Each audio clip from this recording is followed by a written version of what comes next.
What's up guys, Flo here, and this is how to properly retake sites. Retaking sites comes in steps. Your first step is always going to be recognizing where your teammates are. There's nothing worse than having a teammate who's on the biggest flank of his life and his whole team dies before he can even do anything. So by checking with a minimap, seeing where your teammates are, you can position properly and coordinate the attack to happen at the exact time that it should. Next is to check your teammates' ults. A lot of Ages have ults that can be win conditions for retake. For example, Brim's ult is perfect for clearing out spots like Hell, Generator. Killjoy's ult is perfect for retake if she can get into the right position. Take notice of your teammates' ult, that way you can help escort them to a certain position. Like helping Killjoy get to this position so she can ult all of sight will make the retake way easier. Look at your positioning and make sure you're not all funneling from the same spot. Pinching from multiple angles makes it much harder for attackers to hold the site, as they are now separated and all need to win individual fights rather than working as a team. Next, clear the late flank angles. Sometimes you don't have the luxury of spending the time to do this, but there are certain positions that don't take very long that you should definitely clear so it doesn't catch you off guard.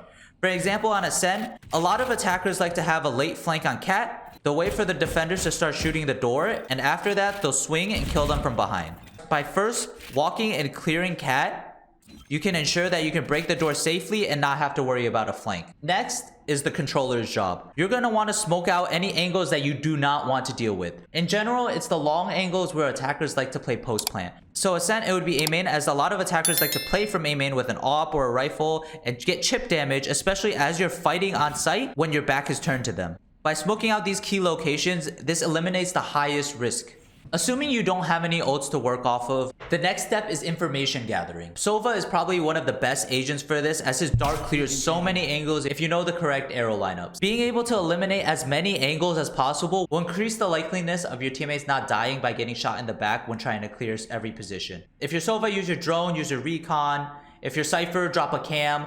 All of these information gathering should be done at this stage. We're getting close to the end. The second to last step is coordinating the push. Making sure that all angles of attack, whether it be directly to site or the flanks, are coordinated to happen at beneficial times. For example, if you have a teammate in A main, you don't want to swing and die to A main if your teammate in A main could kill him first.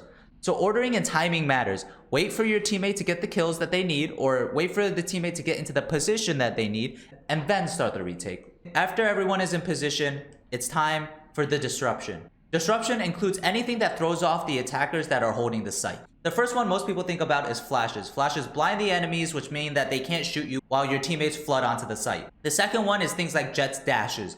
Jett's dash creates a lot of space instantaneously, which causes a lot of focus toward her. And while the focus is on Jett, your teammates can now swing out with a less chance of dying. It's almost a self-sacrifice.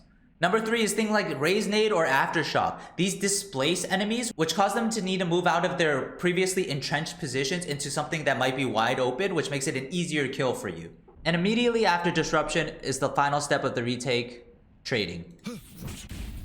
After the flashes are out, the aftershocks are out, displacement is out, what comes down to it is trading your teammates and having your teammates trade you. Timing is everything at this point. Dropping down from heaven on Ascent, you want to make sure your second teammate is right, if possible, dropping at the same time as you. That way, if there's an enemy posted in Hell, if they kill you or your teammate, the other can immediately trade on top of them. Retaking is much like being an attacker again. Now the attackers are on site and defending, you have to create space for your team. Entry fragging comes back into play, as you're going to need to clear angles that enemies could be hiding in. If the retake goes successfully, hopefully all the enemies are dead. But there's a common scenario where the enemies are playing post plant. This is when another series of steps comes out. So your team has taken site, but there are still enemies alive. The immediate assumption is that they are playing post plant and they're probably in A main, ready to use their abilities or ultimate in order to stall the plant for the spike to blow up. So the common things would be Brimstone ult, Sova ult, Killjoy mollies, and so on and so forth. Now, this is when having some sort of smoke or line of sight denial is super important. And this is when you tap the bomb. Tapping the bomb does 2 things.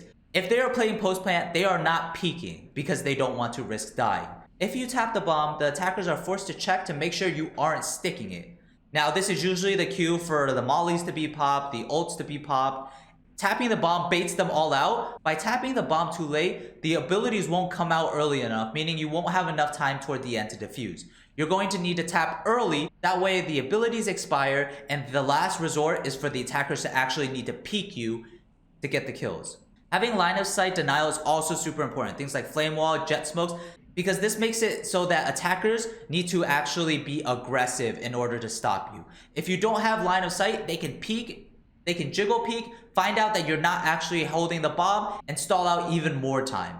By blocking their sight and tapping the bomb, they're forced to use their abilities and they're forced to push through smokes that they don't want to in order to make sure that you're not sticking it. Keep in mind, retakes happen in a flash. They often happen in less than 15 to 20 seconds, and there's a lot of chaos that happens. And understanding this at a high level will make it, understanding retakes at a high level will allow you to see openings and capitalize off of enemies' mistakes.